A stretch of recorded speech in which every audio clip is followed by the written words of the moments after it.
Hi everybody, I'm Emily Lashinsky. I'm a physical therapist and I practice in Lower Manhattan in the Seaport area in New York City. And I also practice partner acrobatics, handstands, and teach yoga.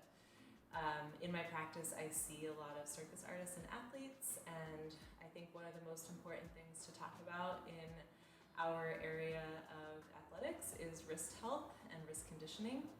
So the wrist anatomy is pretty complex. There's 2 forearm bones, 8 carpal bones, and then all the rest of the bones of the hand. And the joint itself is very different from the foot and ankle, which are meant to walk around on and weight bear all day.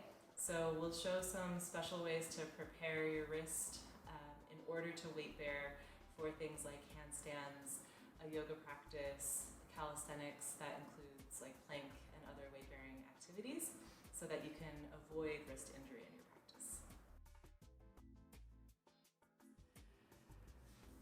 So for practicing handstands, arm balances, even calisthenics like push-up and plank type activities, it's good to have at least 100 degrees of wrist extension.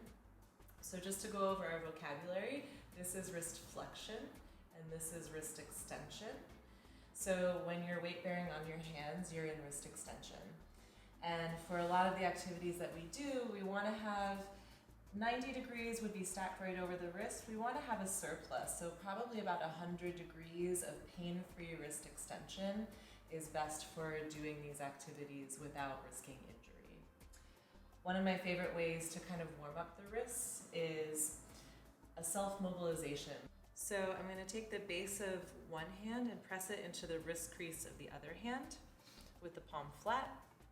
I'm applying a downward pressure with the top hand and then leaning forward and maybe a little bit side to side, which basically mobilizes the 2 rows of bones in the wrist. With this, we should feel a stretch through the palm side and not any pain or pressure through the back side of the wrist. So as you start to move through your wrist warm-up, it's also a good idea to counter stretch your wrists into flexion, right? So if I'm on the backs of my hands, I'm in wrist flexion.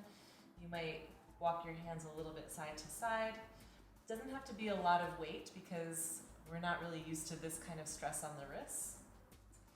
But it is a good idea to expose your body to different types of stress in a controlled way so that the wrist joint, which is not that used to taking a lot of weight, will be prepared for your practice. Another option would be on the palms in tabletop or in a plank, making little circles around the wrist to the extent that you can tolerate it.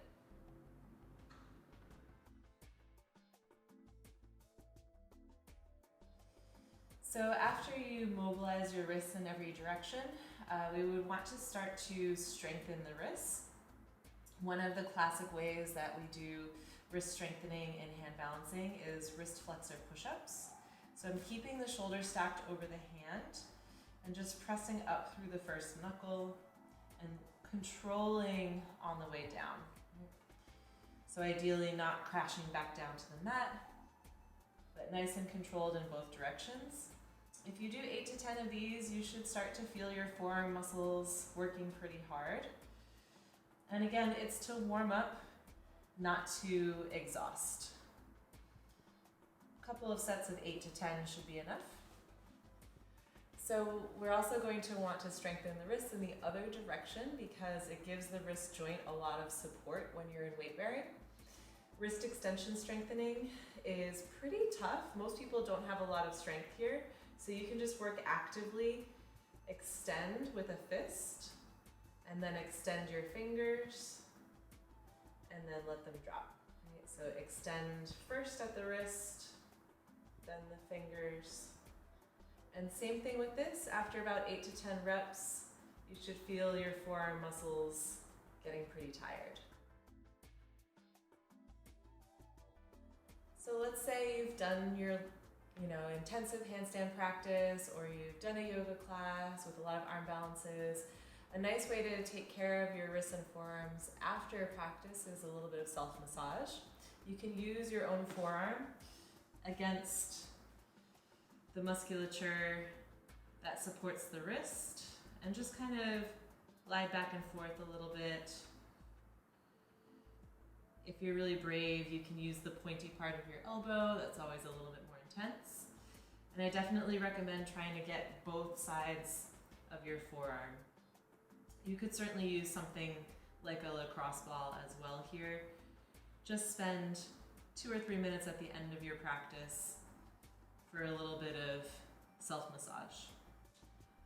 So just to close out, it's important to note that all of these exercises and techniques are a really good way to maintain the health of your wrists and avoid injury, but they're not a way to address pain or injury if you're having it. As always, see a qualified professional if you are experiencing pain or injury.